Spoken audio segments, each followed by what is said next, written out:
الحمد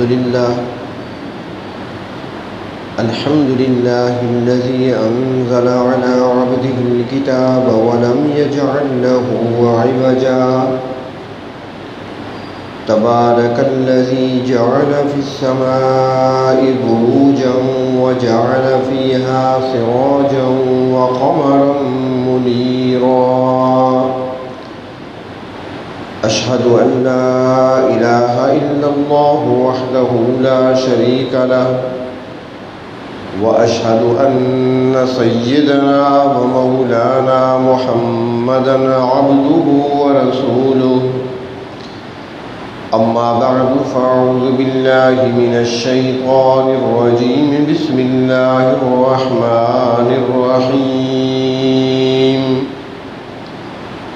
واعلموا أن فيكم رسول الله لو يطيعكم في كثير من الأمر لعنتم ولكن الله حبب إليكم الإيمان وزينه في قلوبكم وكره إليكم الكفر والفسوق والعصيان أولئك هم الراشدون صدق الله مولانا العظيم مولاي صل وسلم دائما أبدا على حبيبك خير الخلق كلهم. قابل احترام بزرگ اور عزیز دوستو، آج کے خطبہ جمعہ میں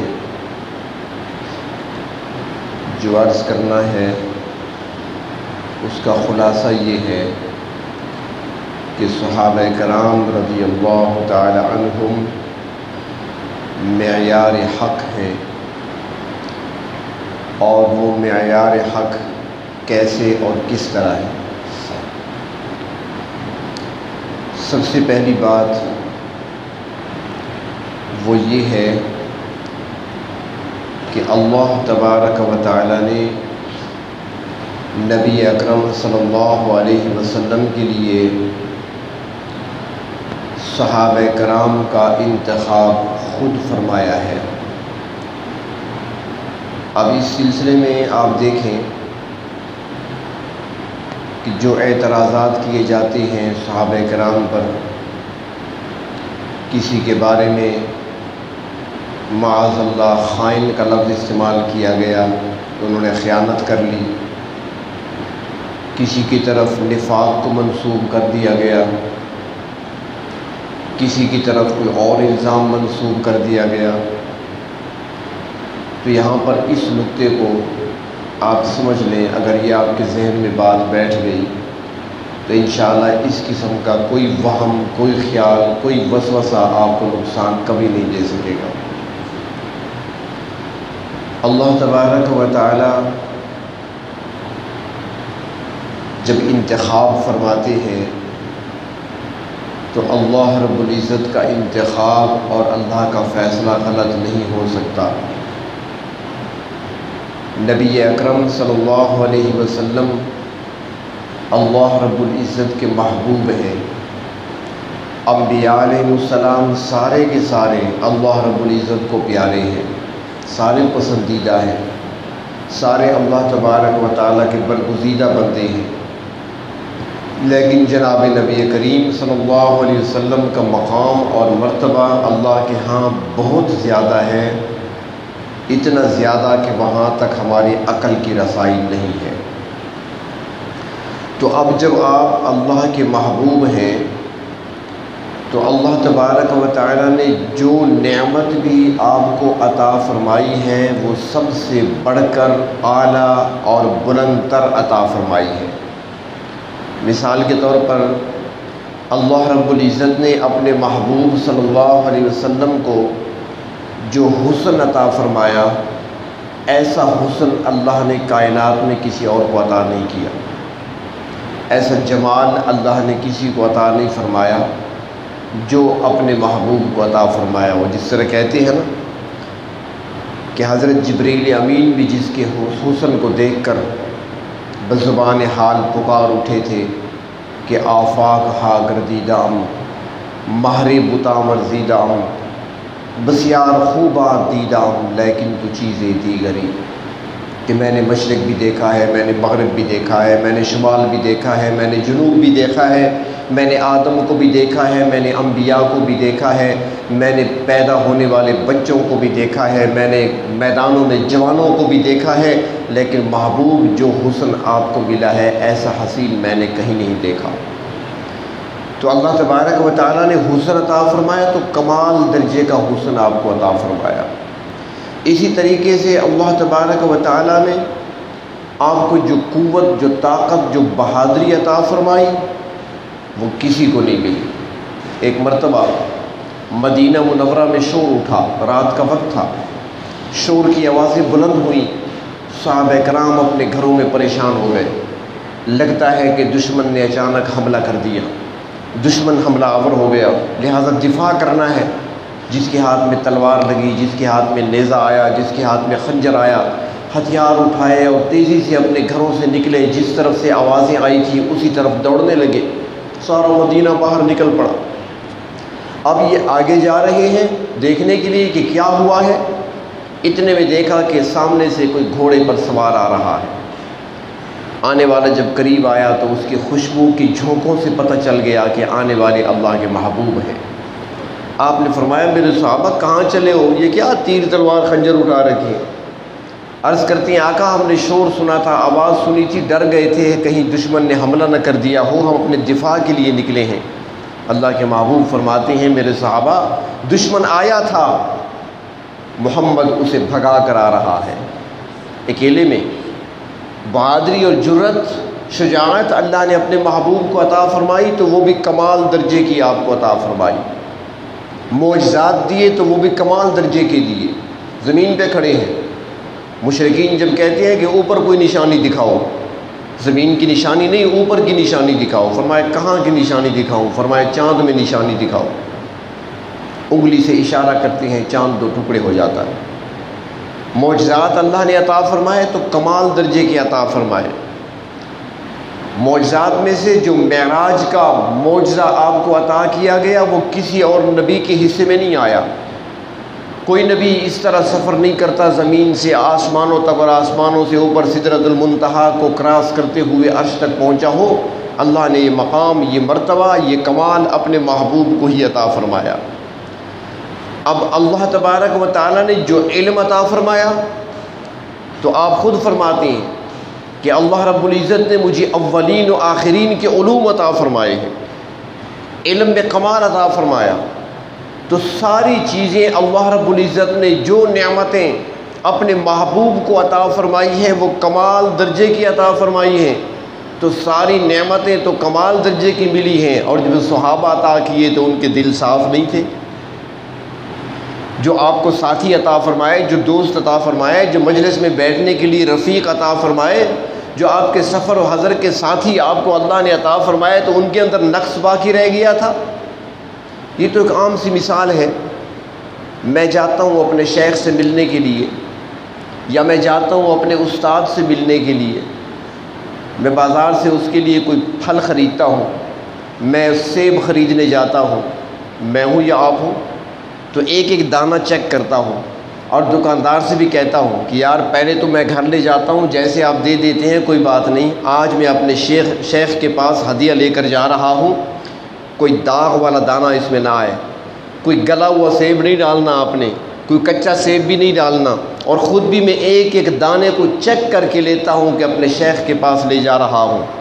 جب میں اپنے شیخ، اپنے استاد کے پاس تحفہ ہدیہ لے کر جاتا ہوں، ایک ایک دانے کو چیک کرتا ہوں، ہر لحاظ سے اسے دیکھتا ہوں۔ اللہ اپنے محبوب کو بطور تحفے کے صحابہ دے رہے ہیں، ان کو چیک نہیں کیا تھا؟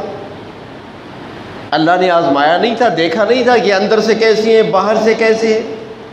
تو سب سے پہلی بات یہ کہ اللہ تبارک و تعالیٰ نے جس طرح ہر لحاظ سے اپنے محبوب کو جو نوازا ہے نعمتوں کو سے، اور ہر نعمت اللہ نے اپنے محبوب کو کمال درجے کی عطا فرمائی ہے، تو اسی طریقے سے اللہ تبارک و تعالیٰ نے جو ساتھی عطا فرمائے وہ بھی کمال درجے کے تھے۔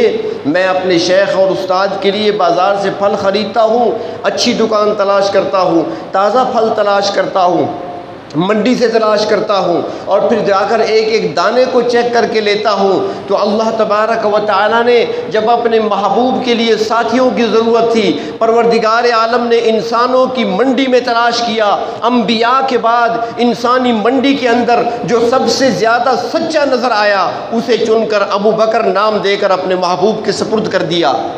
اللہ نے انسانی منڈی میں دیکھا جو سب سے زیادہ انبیاء کے بعد پورے انسانوں میں سب سے زیادہ عادل نظر آیا، سب سے زیادہ شجاع نظر آیا، سب سے زیادہ غیرت والا نظر آیا، اس عمر کو اٹھا کر اپنے محبوب کی گود میں ڈال دیا۔ پروردگار عالم نے انسانوں کی منڈی میں تلاش کیا اور پورے انسانوں میں جو سب سے زیادہ باحیا نظر آیا، اس عثمان کو اٹھا کر اپنے محبوب کی صحابیت میں شامل کر دیا۔ اللہ تبارک و تعالیٰ نے انسانوں کی منڈی میں دیکھا، اور جب ان میں سے انبیاء کے بعد پورے انسانوں میں سے جو سب سے زیادہ بہادر نظر آیا، سب سے زیادہ شجاع نظر آیا، سب سے زیادہ اللہ رسول سے محبت کرنے والا نظر آیا، اس علی کو اٹھا کر اپنے محبوب کی صحابیت میں شامل کر دیا۔ ایک ایک چن چن کر اللہ نے انتخاب کر کے اپنے محبوب کو صحابہ عطا فرمائے۔ یہ پہلی بات۔ دوسری بات کہ اللہ نے چن چن کر دیے، اپنے محبوب کے سپرد کر دیے۔ محبوب چنے آپ کے لیے میں نے، یہ پھول چن کر میں دے رہا ہوں، اب ان کی تربیت آپ نے کرنی ہے۔ اس کے بعد نبی اکرم صلی اللہ علیہ وسلم ان کی تربیت کرتے ہیں، اور تربیت بھی کیسے؟ ہدایات اوپر سے آتی ہیں، کبھی صورت مزمل آ رہی ہے، کبھی صورت حجرات آ رہی ہے۔ کیا اس کے اندر؟ کسی کے اندر اخلاقیات بیان کیے جا رہے ہیں، کسی کے اندر جہاد کی تربیت کے احکام آ رہے ہیں، کسی کے اندر اخلاقیات کو بیان کیا جا رہا ہے، کسی کے اندر معاشرت کو بیان کیا جا رہا ہے، کسی کے اندر معیشت کو بیان کیا جا رہا ہے، کہیں پر سلطنت کے احکام اور قوانین بیان کیے جا رہے ہیں۔ یہ سب احکام اوپر سے آتے ہیں۔ محبوب دستور بنا بنا کر میں دوں گا، طریقہ میں بتاؤں گا، تربیت آپ نے کرنی ہے۔ نصاب ہوتا ہے نا، نصاب حکومت مرتب کرتی ہے نصاب کو، اور پھر وہ نصاب ٹیچر کو دیا جاتا ہے۔ پھر ٹیچرز کی ایک اپنی تربیت ہوتی ہے، ٹریننگ ہوتی ہے، تدریب ہوتی ہے۔ اس کے اندر پھر ٹیچرز کو سمجھایا جاتا ہے کہ آپ نے کس طریقے سے شاگردوں کو سمجھانا ہے، کس طریقے سے یہ نصاب آپ نے پڑھانا ہے۔ تو پھر وہ ٹیچر اپنے شاگردوں کو اسی انداز سے وہ کورس پڑھاتا ہے، وہ نصاب پڑھاتا ہے۔ اسی طرح کورس اور نصاب اللہ نے مرتب کیا، اور پھر اس کو آگے پہنچانے، سکھانے اور تربیت دینے کے لیے اپنے محبوب کا انتخاب کیا کہ اب آپ نے ان کو اس انداز سے یہ نصاب پڑھانا ہے۔ اور پھر نبی اکرم صلی اللہ علیہ وسلم ان کی تربیت کرتے ہیں۔ اور تربیت بھی کیسی؟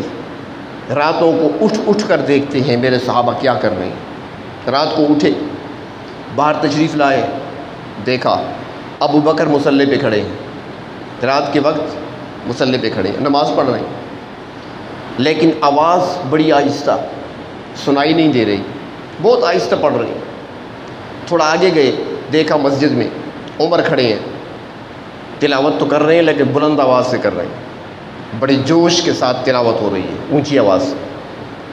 خاموشی سے آپ نے دیکھ لیا، صبح ہوئی، دونوں کو بلاتے ہیں، ابو بکر رات میں نے تمہیں نماز پڑھتے دیکھا ہے، اتنا آہستہ کیوں پڑھ رہے تھے آپ؟ اتنا آہستہ کیوں پڑھ رہے تھے؟ عرض کرتے ہیں آقا جس کو میں سنا رہا تھا وہ دلوں کی دھڑکنوں کو بھی سنتے ہیں، آواز پست ہو یا اونچی ہو وہ تو سنتے ہیں نا، میں تو ان کو سنا رہا تھا، بندوں کو تو نہیں سنا رہا تھا۔ فرمایا تھوڑا سا اپنی آواز کو اونچا کر لو، تھوڑا سا۔ عمر کو بلایا، عمر رات میں نے نماز پڑھتے دیکھا ہے، بڑی اونچی آواز سے تلاوت کر رہے تھے، بڑے جوش سے، کیوں اتنی اونچی آواز سے پڑھ رہے تھے؟ عرض کرتے ہیں آقا مصلی پہ کھڑا تھا تو دو وجوہات تھیں، ایک تو میں نے کہا کہ شیطان دشمن ہے، اس کو بھگانا ہے، آواز سے پڑھوں گا تو وہ بھاگے گا، اور دوسرا میں نے کہا جو سوئے ہوئے ہیں، نیند کر رہے ہیں، ذرا ان کے کانوں میں آواز جائے گی، ہو سکتا ہے وہ بھی اٹھیں، ان کو ترغیب ہو جائے گی، تلقین ہو جائے گی، وہ بھی اٹھیں اور وہ بھی وضو بنائیں، مصلی پہ آ جائیں۔ ان کو جگانا مراد تھا، شیطان کو بھگانا مراد تھا، اس لیے آواز بلند تھی۔ اللہ کے نبی نے فرمایا اپنی آواز کو تھوڑا پست کر، تھوڑی نیچی کر لو۔ یہ ہے تربیت. اس انداز سے آپ نے تربیت فرمائی. ایک ایک چیز پہ آپ کی نظر ہوا کرتی. تفصیل کا موقع نہیں، عنوان میرا الگ ہے. ایک مرتبہ اللہ کے نبی نے دیکھا مسجد میں، فرمایا عمر کیا پڑھ رہے ہو، کیا دیکھ رہے ہو؟ جی تورات کے چند ورق مجھے ملے ہیں وہی دیکھ رہا ہوں. نبی اکرم صلی اللہ علیہ وسلم کا چہرہ انور سرخ ہو گیا. فرمایا عمر کیا تیرے لیے قرآن کافی نہیں؟ فوراً بند کر دیا اور آگ پکار اٹھے، رضیت باللہ ربا وبالاسلام دینا وبمحمد صلی اللہ علیہ وسلم نبیا ورسولا. اس کے بعد پورا احادیث کا ذخیرہ موجود ہے. اس کے اندر ایک روایت کوئی نہیں دکھا سکتا کہ فاروق اعظم نے اس کے بعد کبھی تورات کا کوئی ورق اٹھا کر مطالعہ کیا ہو. یہ تربیت ہے. اللہ کے محبوب صلی اللہ علیہ وسلم ان کی تربیت فرما رہے ہیں. اور پھر کہا جاتا ہے کہ بھئی آپ صلی اللہ علیہ وسلم تربیت تو آپ نے کی ہے، لیکن آپ کو کیا پتہ تھا کہ ان کے اندر دل کیسے ہیں؟ وہ اندر سے کچھ اور تھے معاذ اللہ. یہاں پر یہ بات سمجھ لیں کہ تربیت کرنے والے کون ہیں. نہ میں ہوں، نہ آپ ہیں، نہ ہمارے کسی اسکول کا کوئی ٹیچر ہے، نہ کسی یونیورسٹی کا کوئی پروفیسر ہے، نہ کسی کالج کا کوئی لیکچرر. تربیت کرنے والے وہ ہیں جو مسجد کے اندر بیٹھے ہیں، آواز سنی. صحابہ سے فرمایا تم نے آواز سنی ہے؟ عرض کیا اللہ کے محبوب کس چیز کی آواز؟ فرمایا 500 سال پہلے جہنم میں پتھر گرایا گیا تھا، آج وہ جہنم کی تہہ میں پہنچا ہے، میں نے اس کی تہہ میں پہنچنے کی آواز سنی ہے. تربیت کرنے والے وہ ہیں جو راستے میں گزر رہے ایک جگہ رک گئے، کھجور کی ٹہنی اٹھائی، شاخ اٹھائی، اس کے 2 ٹکڑے کیے. 2 قبریں تھیں، ایک ٹکڑا ایک پہ رکھا، دوسرا ٹکڑا دوسری پہ رکھا. صحابہ نے پوچھا یا رسول اللہ یہ کیا ہے؟ فرمایا یہ 2 قبریں ہیں اور قبر والوں کو عذاب ہو رہا تھا. اور یہ بھی بتایا کہ عذاب کیوں ہو رہا ہے. ایک چغل خور تھا، دوسرا پیشاب میں احتیاط نہیں کرتا تھا. تربیت کرنے والا وہ استاد ہے جو نماز پہ کھڑے ہیں، صفیں ٹھیک ہو رہی ہیں، آپ فرماتے ہیں میرے صحابہ صفیں اچھے طریقے سے درست کر لیا کرو. اس ذات کی قسم جس کے قبضہ قدرت میں میری جان ہے، میں اپنے پیچھے سے بھی ایسے دیکھتا ہوں جیسے آگے دیکھتا ہوں. تربیت کرنے والے وہ ہیں، عام بندے نہیں. حالانکہ آج تو کہا جاتا ہے نا، یہ آپ نے جملہ سنا ہوگا، یہ دکاندار حضرات اکثر کہہ دیتی ہیں، دوسرے لوگ بھی کہہ دیتے ہیں، کوئی بندہ گزرے نا، یہ بندہ جو جا رہا ہے نا یہ بڑا دل کا کالا ہے. آپ کو کیسے پتہ؟ واہ اثر سامنے کوئی لنگ پوے تو سب کو پتہ لگ ویندے کہتے ہیں نا جملہ. کوئی سامنے سے گزر جائے ہم پہچان لیتے ہیں کہ بندہ اندر سے کیسے ہے. ایک استاد کلاس میں بچوں کو پڑھاتا ہے تو وہ بھی جانتا ہے کہ میرا کون سا طالب علم کس مزاج کا ہے، کون سبق یاد کرنے والا ہے، کون راتوں کو جاگنے والا ہے، کون وقت کو ضائع کرنے والا، کون والدین کا ادب کرنے والا، کون والدین کا نافرمان. ہر استاد جانتا ہے اپنے بچوں کو، کون میری بات کو سنتا ہے، کون ایک کان سے سن کر دوسرے کان سے نکال دیتا ہے، کون میری بات کی لاج رکھتا ہے اور کون میری پیٹھ پیچھے غیبت کرتا رہتا ہے. استاد کو پتہ ہوتا ہے. ایک عام استاد کو پتہ ہے، ایک دکاندار کو پتہ ہے کہ سامنے سے گزرنے والا شخص کس مزاج کا ہے. میں دیکھ لیتا ہوں تو پہچان لیتا ہوں، جو میرے ساتھ 2 منٹ کے لیے بیٹھتا ہے میں اس کو پہچان لیتا ہوں. یہ جملے عام سنتے ہیں ہم تو آپ سارے تو پہچان لیتے ہیں. اللہ کے محبوب کے ساتھ جو 23 سال تک رہے اللہ کے نبی نہیں پہچان سکے، جو اپنی پیٹھ پیچھے بھی دیکھتے ہیں جیسے آگے دیکھتے ہیں. وہ پیغمبر جو کھڑے مصلی پر ہیں، فرمایا میرے صحابہ ابھی میرے سامنے جنت سامنے آ گئی، میرے پاس قریب آئی اور انگور کے خوشے بالکل میرے سامنے آ گئے. میں تمہارے لیے توڑنا چاہتا تھا تاکہ تمہیں جنت کے انگور کھلاؤں، پھر میں نے چھوڑ دیا اس لیے کہ ایمان بالغیب نہیں رہے گا. اور فرمایا اگر میں توڑ لیتا نا انگوروں کو خوشہ، تم قیامت تک کھاتے رہتے، وہ کبھی ختم نہ ہوتا. وہ پیغمبر جو مصلی پہ کھڑے ہو کر جنت کے خوشوں کو دیکھ رہے ہیں، یہ پتہ نہیں کہ سامنے جو بیٹھے ہیں کہ دل کیسے ہیں. وہ تربیت کر رہے ہیں، ان کو تربیت کرتے ہوئے یہ پتہ نہیں چل رہا تھا کہ میں کن لوگوں کی تربیت کر رہا ہوں. آج ایک استاد اپنے شاگردوں کے مزاج کے سمجھتا ہے، اللہ کے نبی 23 سال میں اپنے شاگردوں کے مزاج کو نہیں سمجھ سکے؟ آپ نے سمجھا، ہر ایک کو پرکھا، ہر ایک کو دیکھا، ہر ایک کے دل کو مانجا اور صاف کیا۔ آپ کی تو جب نگاہ رحمت کسی کے قلب پہ پڑھا کرتی تھی تو اندر سے دل صاف ہو جایا کرتا تھا اور وہ دل روشن ہو جاتا تھا، دل چمکنے لگتا تھا۔ آج لوگ جاتے ہیں نا صوفیاء کے پاس، اولیاء کے پاس، اللہ کے کسی ولی کے پاس، بھئی کس لیے جا رہے ہو؟ اپنا تزکیہ کرانے جا رہا ہوں۔ تزکیہ کیا ہے؟ اندر کی صفائی، باطن کی صفائی، تاکہ میرے اندر سے برے اخلاق نکلیں، برائیاں مٹیں، میرے اندر اچھے اخلاق پیدا ہوں، میرے اندر اچھی صفات پیدا ہوں، میرے دل کے اندر اللہ کی محبت آئے، اللہ کے رسول کی محبت آئے، اس لیے میں جا رہا ہوں وہاں پر۔ تو اچھا کیا وہاں پہ فائدہ ہوتا ہے؟ جی بڑا فائدہ ہوتا ہے۔ تو آج 14 صدیاں بعد ایک عام مسلمان ہے اور اس کے پاس جاتے ہوئے ہم سمجھتے ہیں کہ ہمارا تزکیہ ہو جائے گا، ہمارا اندر صاف ہو جائے گا، ہمارا باطن پاک ہو جائے گا، چمکنے لگے گا، برے اخلاق نکلیں گے، اچھے اخلاق آئیں گے۔ ایک عام بندے کے بارے میں ہمارا نظریہ تو یہ ہے کہ وہ ہمارے باطن کو پاک کر دے گا محنت سے، مشقت سے، توجہ ڈال کر۔ اور جو اللہ کے محبوب ہیں، جو امام الانبیاء ہیں، جو رحمت کائنات ہیں، جو ان کی مجلس میں آتے رہے، کیا ان کا تزکیہ نہیں ہوا؟ کیا وہ تزکیہ نہیں کر سکے؟ کیا وہ ان کے دلوں کو پاک نہیں کر سکے؟ جبکہ اللہ نے آپ کی ڈیوٹی لگائی تھی، یعلمہم الکتاب والحکمہ ویزکیہم، یہ تو ڈیوٹی تھی اللہ کے نبی کی، تزکیہ کرنا، ان کے باطن کو دھونا، ان کے دلوں کو صاف کرنا۔ آپ نے ان کی تربیت فرمائی، اور یہ تربیت ہی کا تو اثر تھا نا، ان کے سامنے دنیا کی تو کوئی حیثیت ہی نہیں تھی۔ جن کی تربیت آپ نے فرمائی وہ تو اپنے سارے رشتے بھول گئے تھے۔ سنتے نہیں آپ فضائل اعمال کے اندر بھی حدیث بیان کی جاتی ہے، جہاد سے واپسی ہے، لوگ استقبال کے لیے باہر نکلے ہوئے ہیں، کون کون واپس آتا ہے؟ فونوں کا زمانہ نہیں تھا، انٹرنیٹ کا زمانہ نہیں تھا، موبائل فون نہیں تھے، آنے والے آتے تھے تو پتہ چلتا تھا کون کون واپس آ رہا ہے، کون کون جام شہادت پی چکا، کون زخمی ہے، کون درست ہے۔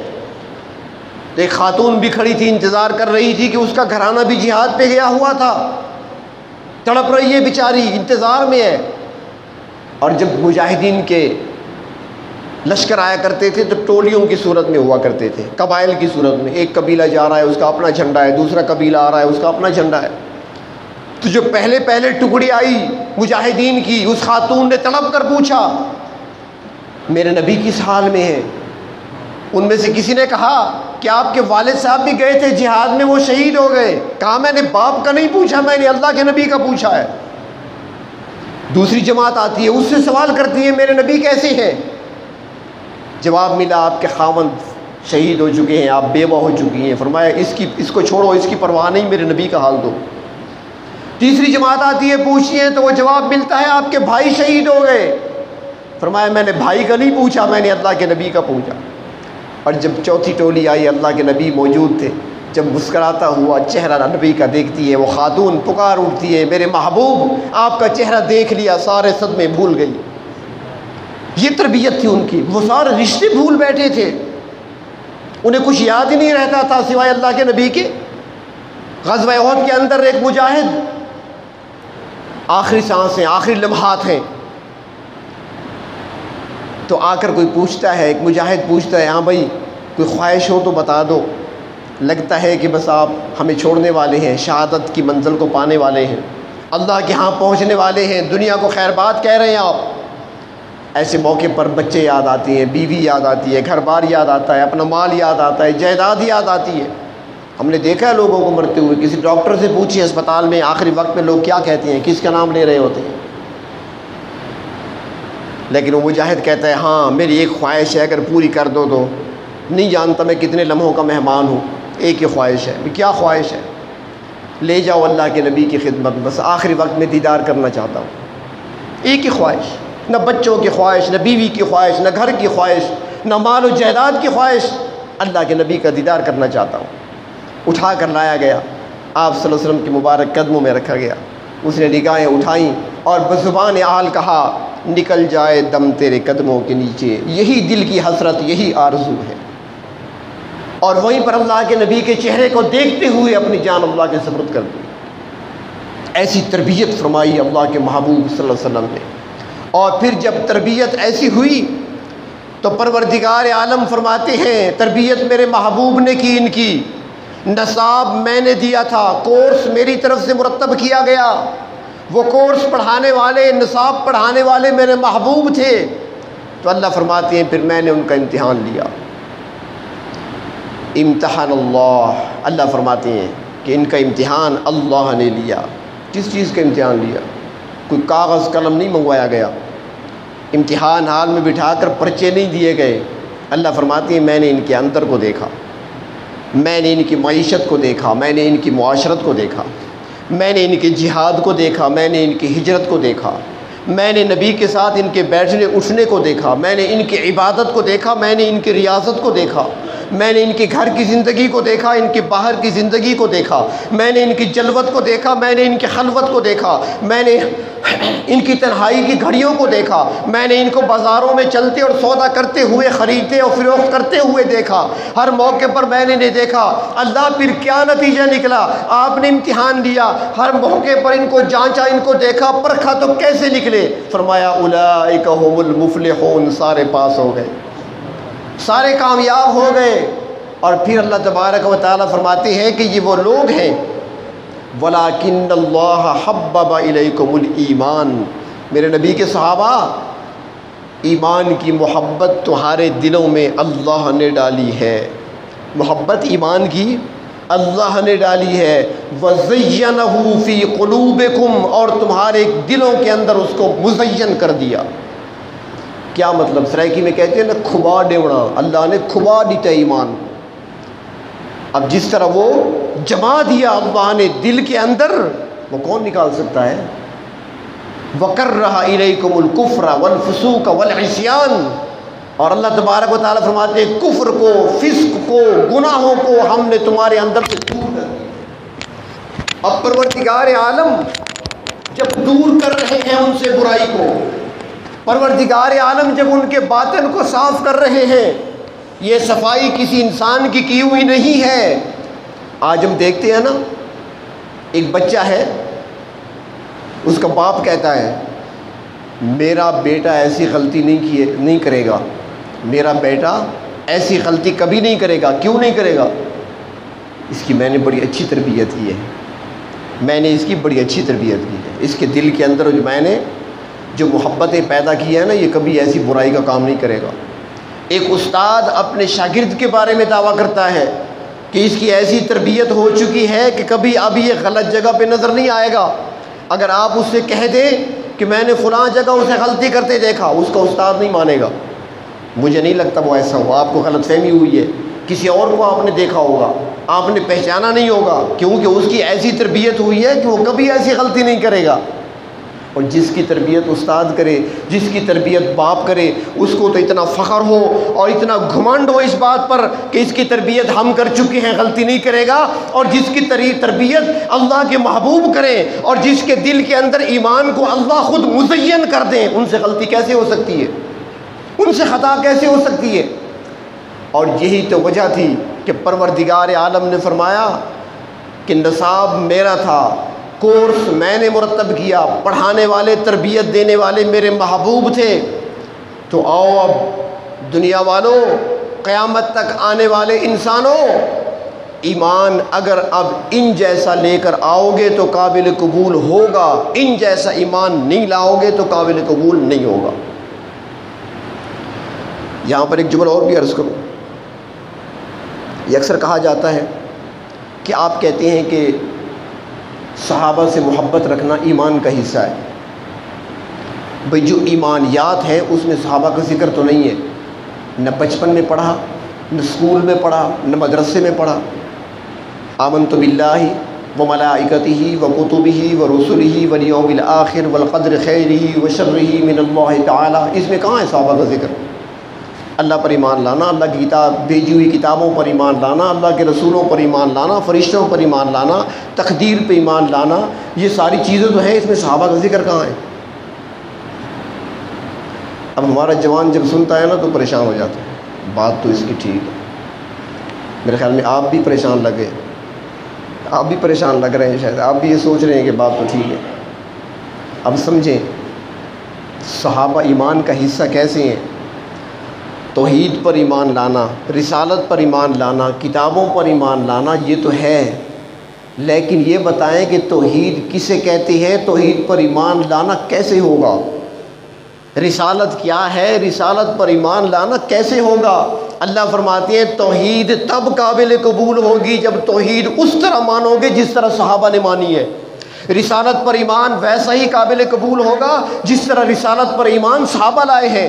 کتابوں پر ایمان اس وقت قابل قبول ہوگا جس طرح کا ایمان کتابوں پر صحابہ لائے ہیں۔ تقدیر پر ایمان لانا تمہارا اس وقت قابل قبول ہوگا کہ جس طرح تقدیر پر ایمان صحابہ لائے ہیں۔ فَإِنْ آمَنُوا بِمِثْلِ مَا آمَنْتُمْ بِهِ فَقَدِ اهْتَدَوْا، اگر اس طرح کا ایمان ہوگا تب قابل قبول ہوگا۔ تو توحید پر ایمان لانے کے لیے معیار صحابہ کو رکھنا ہوگا، رسالت پر ایمان لانے کے لیے معیار صحابہ کو رکھنا ہوگا سامنے، اور کتابوں پر، فرشتوں پر، قیامت پر، تقدیر پر ایمان لانے کے لیے معیار تمہارے لیے صحابہ ہونے چاہیے۔ اسی معیار پر تمہارا ایمان پورا اترے گا، مومن کہلاؤ گے، اس کے مطابق نہیں ہوگا کافر کہلاؤ گے۔ اس لیے کہتے ہیں صحابہ کیا ہے، معیار حق ہے، یہ مطلب ہے صحابہ۔ وہ پیمانہ ہمارے پاس کیا ہے، ایمان لانے کے لیے پیمانہ کیا ہونا چاہیے، معیار کیا ہونا چاہیے۔ تو وہ معیار، پیمانہ صحابہ کرام کو اللہ تبارک و تعالیٰ نے قرار دیا، ان جیسا ایمان لاؤ گے تب قابل قبول ہوگا۔ اور اس وقت جو لوگ تھے ان کو بھی کہا گیا، بعد والوں کو کہا گیا آمنو کما آمن الناس، ایمان لاؤ، دعوت دی گئی۔ اللہ تعالیٰ دعوت دیتی ہیں ایمان لاؤ، کیسے، کما آمن الناس، جیسے یہ لوگ سے مراد صحابہ، اس وقت لوگ صحابہ ہی تھے، جیسے یہ صحابہ ایمان لائے ہیں ایسا ایمان لاؤ تب قابل قبول ہوگا، ان جیسا نہیں پھر قابل قبول نہیں۔ اور محبت رکھنا ان سے، یہ عنوان تو انشاءاللہ اگلے جمعے ہوگا کہ ہم صحابہ کرام سے محبت کیوں کرتے ہیں، انشاءاللہ اس عنوان پہ اگلے جمعے بات کریں گے۔ لیکن ایک بات عرض کرتا جاؤں، حضرت عمر بن عبدالعزیز رحمہ اللہ تعالی بہت بڑی شخصیت ہے، بہت بڑا نام ہے، جن کو بعض حضرات خلیفہ راشد بھی کہتے ہیں۔ عدل و انصاف کا پیکر تھا، تھوڑا عرصہ اس نے حکومت کا نظام سنبھالا تھا، لیکن ان کے عدل کی چرچے آج تک باقی ہیں۔ ان کو پتہ چلا کہ ایک شخص صحابہ کرام رضی اللہ تعالی عنہم کی شان میں گستاخی کرتا ہے، تنقید کرتا ہے۔ تو عمر بن عبدالعزیز رحمہ اللہ تعالی نے اس کو بلایا، اور بلا کر اس سے فرمایا کہ یہ بتاؤ کیا تم مہاجرین میں سے ہو؟ مہاجرین کون سے؟ انڈیا سے نہیں، افغانستان سے نہیں، کشمیر سے نہیں، وہ مہاجرین جنہوں نے مکہ مکرمہ سے مدینہ ہجرت کی تھی، جن کے تذکرے قرآن حکیم میں ہیں۔ تو فرمایا کیا تم مہاجرین میں سے ہو؟ اس نے کہا نہیں، کیونکہ بعد کا دور ہے، صحابہ کرام کا دور تو گزر چکا تھا، تابعین تھے اس وقت یا تبع تابعین تھے۔ فرمایا اچھا تم مہاجرین میں سے نہیں ہو تو یہ بتاؤ کیا تم انصار میں سے ہو؟ وہ انصار مدینہ جنہوں نے نصرت کی تھی اللہ کے نبی کی اور آپ کے صحابہ مہاجرین کی، کیا تم انصار میں سے ہو؟ اس نے کہا جی نہیں۔ فرمایا اچھا یہ بتاؤ کیا تم ان سب سے محبت کرنے والے ہو؟ مہاجرین اور انصار سے، دونوں سے، سب سے محبت کرنے والے ہو؟ اس نے کہا نہیں۔ فرمایا میری بات سنو، عمر بن عبدالعزیز نے فرمایا میری بات سنو، اللہ تعالیٰ نے ایمان والوں کے 3 مقامات بیان کیے ہیں قرآن کریم میں۔ اللہ تعالیٰ نے ایمان والوں کے 3 مقامات بیان فرمائے۔ السابقون الاولون من المہاجرین والانصار والذین تبعوہم باحسان۔ ایک وہ جو مہاجر کہلاتے ہیں، مہاجرین، دوسرے وہ جو انصار کہلاتے ہیں، تیسرے وہ جو ان سے محبت کرتے ہیں اور ان کے نقش قدم پہ چلتے ہیں۔ یہ 3 تو ہیں مسلمانوں کے درجے مقام جو اللہ نے قرآن میں بیان فرمائے، اور مومنین کا، مسلمین کا چوتھا مقام تو کوئی ہے ہی نہیں۔ اب تم بتاؤ کہاں ہو، اسلام کے اندر ہو یا باہر ہو؟ اس شخص کو سمجھ آ گئی، اس نے اسی وقت عمر بن عبدالعزیز کے ہاتھ پہ توبہ کر لی کہ میں غلطی پہ تھا۔ تو محبت رکھنا ایمان کا حصہ ہے، اور ایمان کا حصہ کیوں کہ وہ معیار ہیں ہمارے ایمان کے لیے، اور معیار کیوں کہ وہ ایسے لوگ ہیں جن کے لیے تعلیم کے لیے نصاب اللہ نے مرتب کیا، کورس اللہ نے مرتب کیا، اور وہ کورس پڑھانے والے، ان کو سمجھانے والے، تربیت کرنے والے اللہ کے محبوب ہیں صلی اللہ علیہ وسلم، اس لیے ہمارے لیے ان کو معیار قرار دیا ہے۔ اللہ تبارک و تعالیٰ ان نفوس قدسیہ کی سچی محبت ہمارے دلوں میں داخل فرمائیں، اور اللہ تعالیٰ ان کے نقش قدم پر چلنے کی توفیق عطا فرمائیں۔ آخر میں ایک بات عرض کرتا جاؤں کہ پاکستان میں قومی اسمبلی سے اور سینٹ سے صحابہ کرام کے ناموس کے تحفظ کا بل بحمد اللہ تعالی پاس ہو چکا ہے، لہٰذا اس سلسلے میں قومی اسمبلی کے وہ ہمارے مسلمان ممبران اور سینٹ کے وہ ہمارے مسلمان ممبران جنہوں نے اس عظیم کام کو سر انجام دیا ہے، صحابہ کرام کے مقام مرتبے کو سمجھتے ہوئے انہوں نے تحفظ ناموس صحابہ اور تحفظ ناموس ازواج مطہرات کے لیے جس بل کو پاس ہونے میں مدد کی ہے، چاہے وہ ہاتھ اٹھا کر تائید کی ہے، چاہے وہ تحریری طور پر تائید کی ہے، ہم ان سب کو خراج تحسین پیش کرتے ہوئے ان کو ہم سلام کرتے ہیں۔ ٹھیک ہے بھائی، اور اللہ تبارک و تعالیٰ سے دعا گو ہیں کہ اللہ تبارک و تعالیٰ ان کو سچی محبت صحابہ کرام کی نصیب فرمائیں، اور اس پر اللہ تبارک و تعالیٰ ان کو اجر عظیم سے